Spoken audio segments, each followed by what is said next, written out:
Do we have too much government? We need to put people ahead of corporate profits. This system is so lopsided. This threat is a real threat to democracy. And I think that's really important. That's something we haven't been doing in this country for a long time. Where do you start? What do you do? How do you do it? Access to Democracy is sponsored by Thomson Reuters, providing legal professionals with the intelligence, technology, and human expertise they need to find trusted answers. Products include Westlaw, Practical Law, and Firm Central legal practice management software for small law firms. Thomson Reuters, the answer company. Online at thomsonreuters.com. Access to Democracy is made possible in part by a donation from Firefly Credit Union. Firefly is the new name of U.S. Federal Credit Union, which has proudly served the financial needs of the Greater Twin Cities community since 1925. At Firefly, we guide our members forward and give them the power to chase dreams by delivering the financial solutions they need to get ahead. From checking accounts to mortgages, we'll light the way. We are Firefly Credit Union, and this is Life Illuminated. And Dr. Charles Crutchfield of award-winning Crutchfield Dermatology in Eagan, acknowledged as one of the nation's best physicians. A Minnesota native who trained at the Mayo Clinic, Dr. Crutchfield personally treats all patients and states that experience counts and quality matters. Crutchfield Dermatology. Look good, feel great, with beautiful skin.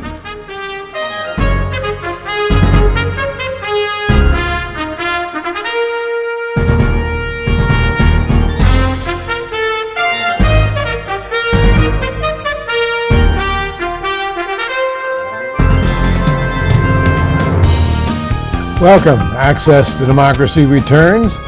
Alan Miller at the helm once again, and probably the guest who has appeared on this program more than any other guest through his really lengthy and very interesting political career.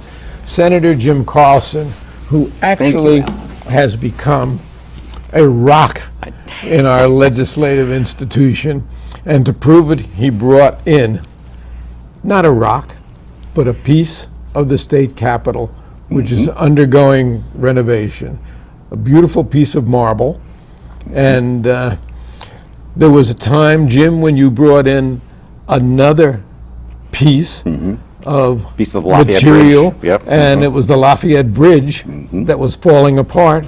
And that was one of your early really passions about the infrastructure, and a lot of bridges have been improved since that period of time.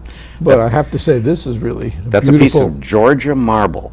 And when the Capitol was originally built in towards the last years of the 1800s, Cass Gilbert specified the Georgia marble, and there was a lot of discontent with that, because Georgia, if you remember, the Capitol was largely built by people who had gone through the Civil War. And so Georgia was not popular here at the time, but he managed to talk They wanted them into Minnesota it. limestone. And they did do, a lot of it was Minnesota limestone, but Cass Gilbert did talk them into using Georgia marble, but there is a problem with it in that it's not the same kind of marble as you have in other locations. It's not quite as environmentally inert. And what we used to say, it was kind of like building the Capitol out of Alka-Seltzer and then having acid rain. So a lot of it has dissolved, broken up with the cold weather, and so it had to be refinished, and we had to put some protective materials on it to save it. The exterior of the Capitol is just about complete now. The dome is still remaining, but There's a lot of work to be done inside, though. This I picked off of a pile of rubble about the beginning of June of last year. Today, the interior is 100% under construction.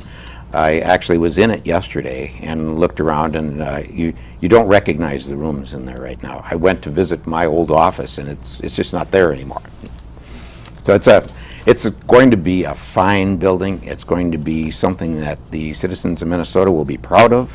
It'll be a landmark. The Capitol already was. It never failed when I would be walking out of the Capitol at night that I would run into someone either taking pictures in the front or standing in the dome and looking up, and I would talk to them, and they were from another state or another country, and they were just amazed at it. So Well, it Capitol was is a very popular unique building. Capitol. You just said a very interesting thing, and maybe it's why you are the senator from 51 who's running for his third term.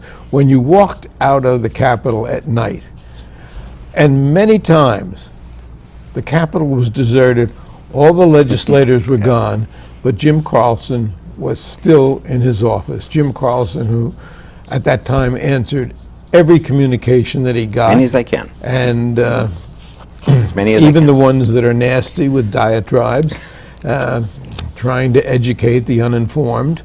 And yes, you don't stop. Whether the legislature's in session or It's not, a habit. Yeah. you really don't stop. Well, what I say to people is somebody has to do it, and you know that this was not my original career. My original career was an engineer, and engineers look at everything has to be fixed. If it's not broken, then I wouldn't have to fix it. But I see a lot of things that are broken, and so I try to fix them. And you have, and it's made a great difference in terms of the infrastructure of the state, as I mentioned. Because of your perseverance in that regard, we've made so many strides forward, Hoping so, yeah. We've made a lot not of, only in transportation, but in repairing a crumbling infrastructure. yeah. And, There's a long way to go, though. It's, for instance, people may not be aware, but you talk about Flint, Michigan. That infrastructure was very old in Flint. It was from the turn of the century. 100 years old. Yeah. And we have some infrastructure in St. Paul that's in equal shape.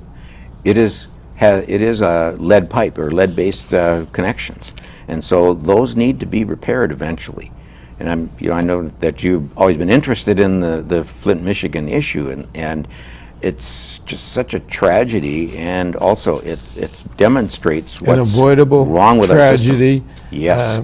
Criminal conduct, as far as I am concerned. There are dozens of children, if not hundreds, who will bear really the mark of lead poisoning and its effect on their bodies and their minds in particular for the rest of their life.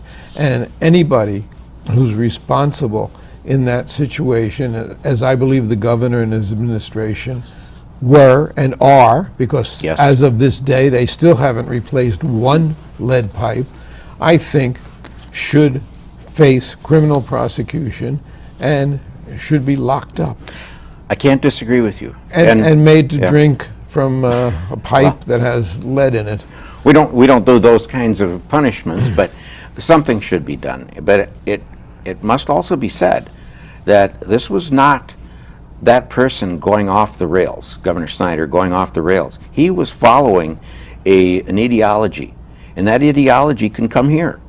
We need to be sure that we have a watchful eye, that we don't elect anyone that leads to that kind of ideology. If you remember, he was elected and they passed this city manager bill, which allowed the government to decide which cities, which school districts were in financial stress And take them over. inevitably, they decided that it was areas that were predominantly black Yes. minority areas that needed management. They took over the management.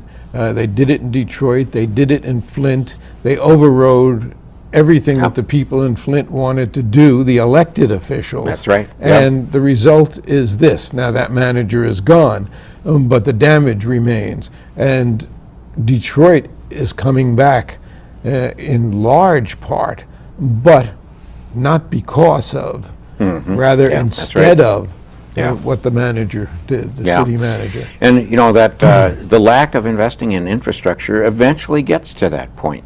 We need to be sure that we clean up after ourselves. that we maintain our water systems, that we, in fact, right now, we're going to be dealing very shortly with the freeway landfill in Burnsville. This is a major project. It has our refuse, the things that used to belong to us, in this stack that will be under the water table eventually. Is this the Black Dog area? It's to the west of there. It's actually just west of the 35W freeway. And it's it's on the border of Savage in Burnsville, and it needs to be fixed. Otherwise, what can happen is and it's complicated, but the quarry next door is going to close eventually, and when it closes, it's going to stop pumping millions of gallons of water a day out of their location. That's going to allow the groundwater to rise, and that rise will get it into the garbage, and that garbage will pollute the water system. It'll poison the... Yes. So it's all of us that own that. We all own that. And so we have to do something with it before our kids have to drink that water. Now, I don't have to worry about it because I probably won't be here when that happens, but you worry about it anyway for I'm the worried ones about it who are because going to be here. this is our state, this is our legacy, this is where we are living the lives that our ancestors set up for us. So we're living in a world that our ancestors either made good decisions or bad decisions. And the name Carlson in the Egan area goes back to before Egan was Egan. Before it was the city, city, yes, it was a absolutely. township, yes. 1910 approximately, yeah. The Carlson farm is still talked about, which was a huge area owned by your ancestors, and here we are. Yeah. Now you had a very, I consider, very successful session individually with some of the bills you were pushing last session. I know a new one is going to start in less than a month, but let's talk about some of the bills that you sponsored that got through. Some passed the Senate only because the House, unfortunately, is the House. But there are lots of bills that are in that limbo right now between the Senate and the House. But what about the inattentive driving bill? Inattentive, there's one that, we call it inattentive driving, but it really is an enhanced penalty for inattentive driving. We all hear about looking these... at your smartphone or looking at your phone, yes, and texting. Then having something happen that you didn't intend, but you should have been aware of. You should have been aware that this is inattentive. We read about it every day in the paper. Oh, yeah, yeah. But up until recently, you could only be charged with a misdemeanor. Unless it was so gross, then you could be charged with criminal vehicular homicide, but there wasn't anything in the middle. So now we have redefined reckless driving to be that in the middle, where you know that what you're doing is dangerous and you have purposely ignored the danger to yourself and others. Now, that's just one bill. You also are in favor of easing solar energy requirements so that more people adopt it for their homes. That's kind of a complicated one because solar energy right now That's why we need engineers in the legislature. does not pay off directly, so it requires some subsidies. But the fact is that all of our energy generation is subsidized.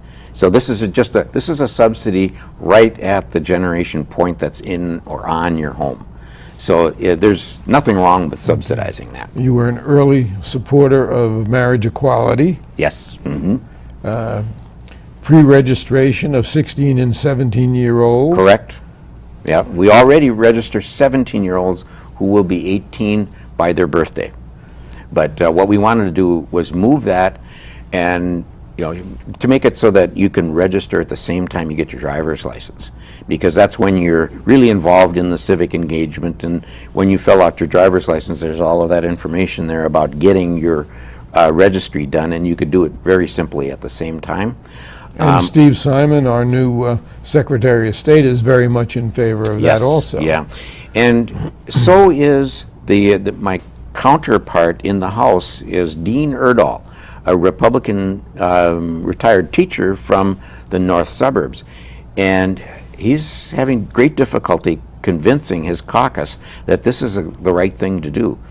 One of the things we found out in researching this is that there are more unregistered young Republicans than there are unregistered young Democrats. That's interesting. So we're actually helping the Republican Party get their people registered. And I think that's a good thing. I have no problem with that. The more people we get registered, the better we are, the better Well, our votes are notwithstanding going to the fact represent that the public. we usually lead the nation in voting percentage. The voting percentage nationwide is woeful. Yes. It Yeah. really is. It's 50% of eligible voters who vote. Now, granted, we do much better here in Minnesota. We're generally number one. I think last election we were number two. We're number two, yes. And we suffered because we Yeah. lost the House in that election. But, which is just a perfect indication of why you should get out and vote. But Yes, you know, we always talk about that. We've been talking about it for years, that if you don't go out and vote, then you don't have you have the right, but you should not have the immodesty to complain about the election. not like in Australia where they fine you if Yeah. you don't vote. Yeah, that's right. Actually fine you. Well, Yeah. maybe Which, that's you know, an incentive that we have the ultimate in freedom in this country. And the biggest thing is we have the freedom to do or say something dumb. That's our freedom. That's when you know you really have a lot of freedom, is that we have the freedom to do some dumb things. That's what Donald Trump told me. Yes. But what our freedom allows us to do is to find the problems in our system and fix them. So we can fix them. We don't have a monarchy. We don't have an oligarchy. We don't have anything like that.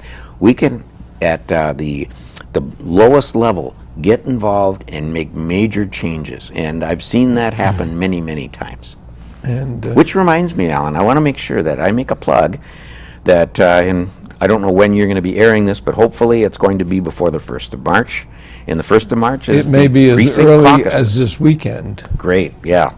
Precinct caucuses for all parties are March 1st. I was just talking to some of my neighbors about that. They said, "Well, you know, we've never gone to a caucus. What do we have to go to a caucus for?" And I said, "You have to go, number one, to listen to the people who are pushing the various candidates, and number two, so that you can have a voice. And or maybe you want to become a delegate. Maybe you just want to vote for the candidate of your choice." But the precinct caucus, I'm not a big fan of the caucus system. I favor primaries. But the fact of the matter is we have it, and Nevada has one tomorrow, which really will have a great effect on the presidential race so far as the Democrats are concerned anyway. Yep. And it is an important aspect of government. It is really important, and I'm going to confess that I didn't really recognize it until a long time ago when my next door neighbor called me up and said, "Hey, Jim, you want to go to the caucuses?" And I said, "What's a caucus?" And I didn't know, and we went together, and that's probably one of the most fun things you can do with a neighbor, is go there and make fun of everybody that you see and talk to your other neighbors and just figure out what it's all about. And when you come home, I guarantee you'll feel like you accomplished something. You feel like you're participating in the system and in your government, and it is a good feeling. Back to bills that Senator Carlson was involved in this year. Shelter for battered women. Yes, that was a bill that got some money for a shelter for East African women, and you would say Somali women. And there's a particular problem in the Somali community, and it's like that in other, let's say, Arabic-based communities where the female does not have the equal stature to the male. And very often they are both abused, and they divorce them and toss them out. They're homeless. And they're abused physically also. They're abused physically, yes. In many ways. Yeah. Including female circumcision. Yes, and the culture is really puts them down, and so they internally don't feel like they have a voice. And so what a friend of mine did is she formed this shelter. It's in a secret place in St. Paul, and they needed some funding for both operations and because they had some city assessments that needed to be paid. and so I helped her get some money for it. And so there's a place if anyone needs a shelter and is Somali. This everybody speaks the language there. They can help. They understand what these women go through, and it would be a good place for anyone to look up if they think that they're in a situation that needs it. How about EpiPens in restaurants? Yes, the EpiPen, interestingly, that was one of the first things I got involved in long before I even thought of running for office. EpiPens, of course, are the pens that are little auto injectors that you use to counteract a anaphylaxis or a asthma attack. And I helped a friend of mine get a bill passed that allows EpiPens in classrooms where there's a child that has a prescription for them. And the problem is that if they're in a nurse's office, they're probably locked away. And if a child accidentally gets exposed to something that causes anaphylaxis, within 120 seconds they need it. And adults are just as bad. We had a fellow that died, when was it? Probably about 6 months ago in a restaurant. He was an adult. I think he was like 17 years old, and he didn't have his EpiPen, and he ate something. And what's happened now is we're labeling everything as processed in machinery that also processes peanuts, or that it might process peanuts, and the people are starting to ignore that. And that's what he did, is he ignored it, but it had enough peanuts in it to cause him anaphylaxis. He didn't have his EpiPen with him, and so he passed away. One. Yep. So now what this bill does is, and EpiPens are not dangerous. If I had one, I could give myself a shot, and all I would do is, feel like I had two cups of coffee. But in his case, he died because the restaurant didn't have one in their first aid kit. Since this law is passed now, a restaurant can buy them and stock them in their first aid kits in the restaurant, and they should. And they should. And even they don't know sometimes, for instance, that a dessert, that maybe the frosting has some walnut in it, and that is very serious to someone that has tree nut allergies. Campaign finance reform, campaign practice reform. We could spend a couple of hours on that. Yes, I had two bills. One of them was, I don't want to say it was non-controversial. It was slightly controversial. It shouldn't have been controversial. All that was to speed up the handling of complaints with the administrative law judges and with the campaign finance board. And I don't know that I really want to get into it too deeply because it's complicated, but it's a matter of just an easy way to get these things through the system faster. Speeding up the process. Yes. The other one was a little more complicated. That one, groups have to report what they spend on their issue advocacy. They also have to report what they spend against a candidate. And there's a time that when you're not up for election, that some groups have been sending things out and claiming that it has nothing to do with elections, nothing to do with candidate. And what we were doing was we were defining it such that if I have a car club, and we hate ethanol, and so I'm sending something out to all my members that we want to make sure we get rid of ethanol in gasoline. That does not qualify for the campaign finance spending on issue advocacy. So you just wanted to make it more inclusive. Yes, so that's what we were trying to do. And there was a group that thought that this was anti-freedom of speech against guns. And they came after me, and I told them in emails coming back to them, I said, this is not about guns. And in fact, it puts the people who are pro-Second Amendment rights and pro-gun safety on a level playing field. That's all it did. They both have to report if they start to spend money on the outside. And we're flying through our time here. Disability and veterans hiring. Yes, we passed a bill that designates a special day for veterans hiring.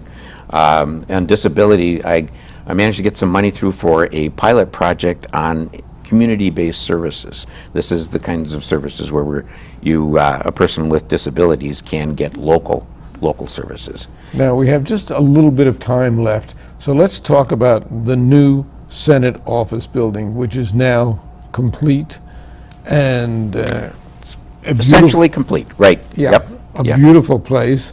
There is a very attractive, in-color photographed magazine available called Building a Legacy, and it's about the Senate office building. It was paid for, folks, by private money, by the contractor. Yes. No no state money was involved. I suspect this is a one of a kind because the contractor did it. And if anybody does have questions about the building or wants to go up and see it, you can call my office. But this is on the front desk as you go into the Senate office building. And I suspect it will be a collector's item someday because they're not going to keep reprinting it. And it's a beautiful set of pictures that shows I it thank you from for foundation this, on. and somebody recently told me I was a collector's item, so that may very well be. Now, the Republicans have not yet moved into the building. Yes.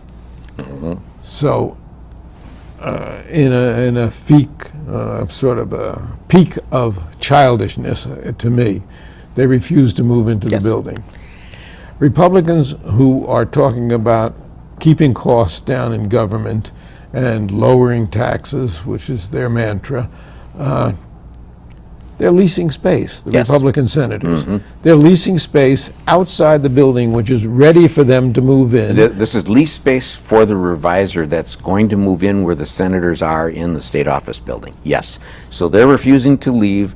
And we have lease space all around the state and even around downtown. But this is an expense, and we It is only an have a minute expense, left. totally avoidable. That is avoidable and certainly unnecessary, and that people should know about. And obviously, we're not going to cover all the other items that I so laboriously researched. But Well, just one other thing, they were kicked out of their parking places last week because the MnDOT closed parking that they were leasing in Sears and brought those people over to the main parking ramps. And so the senators that were in the state office building and staff had to move out. So they're on the street now, or they're using the new parking lot by us. we've been talking with our #1 guest in terms of appearances know here if that's true. over the years since 22. And Senator Jim Carlson, District 51. Thank you again, and we got to continue this as the session opens up. Thank you, Alan. Great to be here.